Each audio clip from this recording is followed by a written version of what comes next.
برحب بيكم في برنامجكم بالتوقيت المحلي مع المخترع الجميل الشاب المهندس والدكتور، حاجات كبيره جدا، باشمهندس طارق محمود. باشمهندس طارق محمود، انا طبعا سعيد جدا ان انا بعمل لقاء معاه النهارده. عملت لقاءات كتير جدا مع ناس تقيله جدا في مصر، فنانين ورياضيين ومشاكل وكل حاجه، ولكن الفقره دي عزيزه جدا على قلبي مع شاب حصل على المركز الثاني وهو عنده 17 سنه على مستوى العالم، مش مستوى مصر، على مستوى العالم وهو عنده 17 سنه. رحبوا معايا بالباشمهندس والدكتور طارق محمود. باشمهندس اهلا وسهلا. اهلا وسهلا بحضرتك. شرفتنا ونورتنا النهارده في برنامجك بالتوقيت المحلي. ربنا يخليك، الشرف ليا. ايه بقى الحاجات الجامده، الاختراعات الجميله اللي انت عملتها دي؟ وقبل كل حاجه بقى عايزين نعرف مين الباشمهندس طارق. تمام، هو انا اسمي طارق محمود، مدرس مساعد في كليه هندسه الجامعه الكنديه ما شاء الله. ومسؤول عن مركز بحث وتطوير في احدى الشركات الاوروبيه يعني الخاصه بمجال البايو انرجي اللي هي انتاج الطاقه من الطاقه الحيويه. في سنة 2017 دخلت مسابقة اسمها IIFME، هي تقريبا أكبر مسابقة للاختراعات في العالم. اللي حضرتك حصلت على المركز الثاني فيها، صح كده؟ مش على مستوى المسابقة، على مستوى الكاتيجوري بتاعي اللي هو كان البيئة والطاقة. طيب.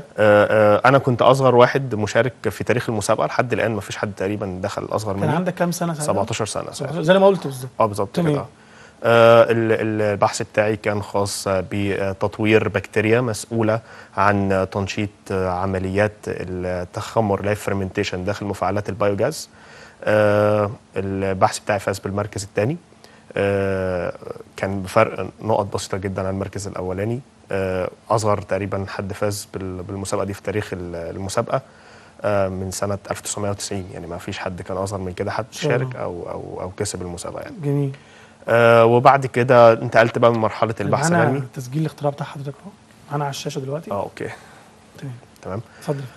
وبعد كده انتقلت لمرحله بقى ان احنا مش لازم أن يكون عندنا ابحاث محطوطه في الادراج، اللي احنا لازم نطلعها ونبتدي نشتغل عليها، لان هو ده الحاجات اللي بتطور مش الشركات بس، بتطور الدول كلها.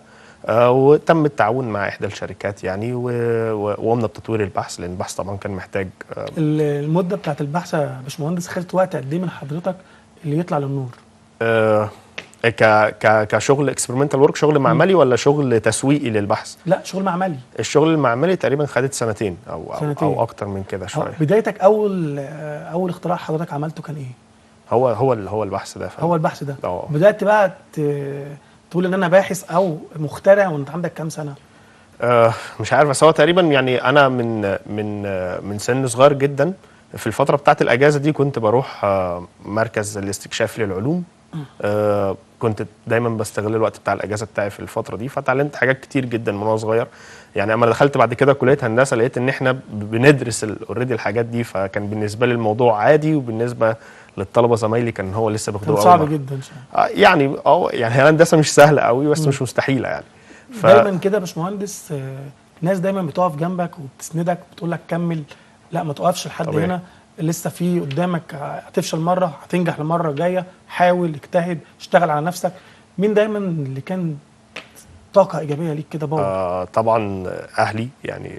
ده الشيء الاساسي، ده البيز بتاع اي حد بيشتغل على حاجه فيها مشروع او فيها يعني ان هو يوصل لنتائج كويسه في حاجه. وطبعا عدد كبير جدا من الاساتذه الدكاتره في الجامعات يعني، كنت بلاقي منهم سبورت وناس بتدي العلم بدون اي مقابل وبتحاول انها تساعد. باشمهندس سيد فتحي كان بيتكلم عليك بيقول موهوب، مستر موهوب. مستر سيد فتحي هو اول بيزنس مان اقتنع بالبحث. هو حضرتك اللي رحت لا هو انا كنت في تيدكس، اللي هو المؤتمر المعروف يعني، وفي حد شافني من هناك من الكوبريشن بتاعته يعني، وبعد كده تواصلت معاه. هو كمان كان عايش في اوروبا، فعارف البحث ده، شاف الحاجه زي كده موجوده على الحقيقه يعني. فبعد كده عملنا مشاركه ما بين البحث بتاعي وما بين الشركه اللي موجوده في اوروبا، وابتدينا ان هو اسس شركه هنا في مصر، وابتدينا نشتغل على الموضوع في مصر. قال لك انا عايز اكون البحث ده بحث مصري، ونبتدي ان احنا نخرجه من مصر لبره، مش العكس يعني. اللي هو البحث بيتكلم عن ايه؟ المشاهدين حابين يعرفوا البحث بيتكلم عن في حاجه اسمها تكنولوجيا البايوجاز. البايوجاز هو بتعتمد على تخمر لا هوائي للمخلفات العضويه، زي المخلفات بتاعه الفود ويست بتاعه البيت، او القش الرز، او المخلفات الزراعيه او غيره. الرياكتور ده او المفاعل ده موجود من سنه 1800 وحاجه، مش انا اللي مخترعه، مش انا اللي مخترع البايوجاز، ولكن في بكتيريا مسؤوله عن سرعه التخمر ده. في العادي بتكون سرعه التخمر ل1 متر مكعب، يعني 1 طن، بتاخد من 19 ل 30 يوم عشان تطلع 1 متر غاز طبيعي. انا اعتقد حضرتك عملتها في 18 ساعه على ما اعتقد. في 19 ساعه. 19 ساعه.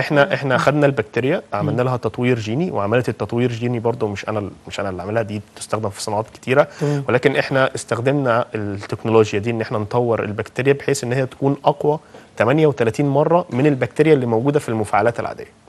وقد كان طلعنا نسبة الغاز تقريبا 87%، هي أعلى نسبة غاز ميثان أو غاز بايوجاز في نسبة ميثان موجودة في العالم كله. بعمليات فلترة بسيطة ممكن نوصله لمرحلة الغاز الطبيعي اللي احنا بنستخدمه في البيوت بتاعتنا أو بتستخدم في الصناعة بشكل عام يعني. وفي نفس الوقت الهدف الأكبر إن احنا بنعمل ويست مانجمنت، احنا بندير المخلفات بتاعتنا بشكل صحي وسليم، بنستفيد منه إن احنا نخرج الغاز الطبيعي، ونستفيد إن احنا نخرج منه سماد عضوي بيقدر إن هو يفيد التربة بعناصر مهمة زي النيتروجين. اختراع جميل جدا جدا. ربنا يخليك. اتطبق خلاص ولا؟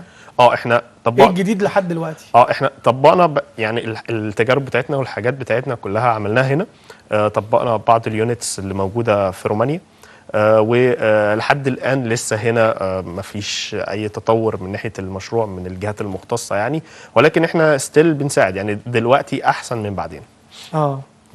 بس ده اللي وصل لحد دلوقتي في الموضوع بالظبط كده. في ناس مخترعين بتقابلهم، شفت اختراع كده واو كده، قلت الاختراع ده جامد او المخترع ده جامد جدا، وما كنتش اتوقع ان الشخص ده يحصل منه التوقع ده في سنه صغير مثلا ولا حاجه في العمر بتاع حضرتك؟ هو هقول لحضرتك على حاجه، هو يعني الاطفال عامه احنا يعني الموضوع ده ممكن نشتغل عليه من وهم صغيرين. لان بيكون هم بيور، بيشوفوا الحاجه بوجهه نظر غير اللي احنا بنشوفها. ولكن انا ده عاصرته من وانا صغير، انا كنت مهتم بحاجات شويه مختلفه، فوالدي ووالدتي ابتدوا يودوني الاماكن اللي تقدر تسبورت الحاجه اللي زي دي. الى ان دخلت الجامعه، فابتديت بقى اتخصص في حاجه معينه، ابتديت اشتغل مع ناس اساتذه جامعات كلهم بروفيسورز شغالين في ابحاث معينه، ابتدى يكون عندي توجه، والبيز بتاعي اللي هو اللي اهلي ربوني عليه من وانا صغير ساعد بقى الابحاث الحقيقيه، ساعه الشغل بقى الجامد المعملي، الحاجات اللي محتاجه اكسبيرينس معينه نفع.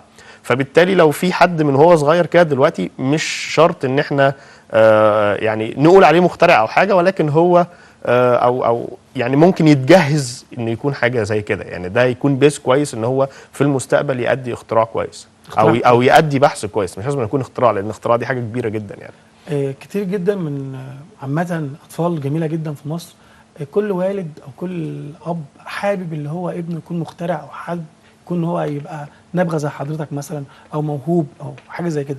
تنصح كل الناس اللي موجوده دلوقتي اللي بتشوفنا في البيوت، تنصح كل ام تقول لها ايه؟ يعني هو كل طفل ليه شخصيته الخاصه، مش لازم ان احنا نفصل دماغه ان هو يكون مثلا مهندس او دكتور، بل بالعكس ممكن يكون هو عايز يلعب رياضه معينه ويتميز فيها كويس جدا، ممكن هو عايز يخش كليه علوم يبقى متخصص في حاجه دقيقه جدا. فحتى انا من الطبيعه بتاعتي كحد مسؤول عن تدريس طلاب، وعندي طلابي بدرس لهم، دايما بحاول ان انا ما افصلش فكرهم ودماغهم على الحاجه اللي انا متخصص فيها، ولكن على قد ما اقدر ان هم يطلعوا الابداع اللي في دماغهم واحاول انميه. فلازم نسيب كل طفل على راحته، يشوف، نقدر بس نخلينا اكتر من احنا متحكمين فيه، ان احنا نكون ملاحظين ليه، ملاحظ ان هو كويس في ايه، شاطر في ايه، وبعد كده نحاول ان احنا بقى نخليه في الحته الموهوب فيها دي في المكان المناسب ليه، اذا كان بقى مركز او نادي او وات ايفر يعني.